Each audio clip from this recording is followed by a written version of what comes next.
প্রিয় দর্শক, এই যে এসে পড়লাম বুড়িগঙ্গা নদীতে। বুড়িগঙ্গা নদীতে বিভিন্ন ধরনের দেশীয় মাছ, কই মাছ, শিং মাছ, টাকি মাছ, বিভিন্ন ধরনের মাছ পাওয়া যাচ্ছে। তো আপনাদের জন্য হাজির হলাম আজকে বুড়িগঙ্গা নদীর পাড়ে।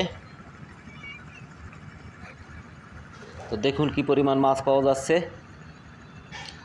এবং আমার ভিডিওটা যদি ভালো লাগে তাহলে অবশ্যই আমার চ্যানেলটা সাবস্ক্রাইব করুন এবং আমার পাশে থাকুন।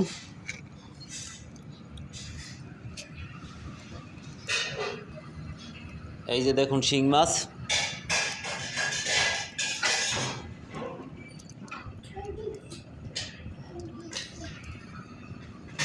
এই যে দেখুন অনেক বড় সাইজের শিং মাছ, সাথে কিন্তু রোহিঙ্গা মাছও পাওয়া যাচ্ছে প্রচুর পরিমাণে। এই দেখুন বিভিন্ন ধরনের দেশীয় মাছ।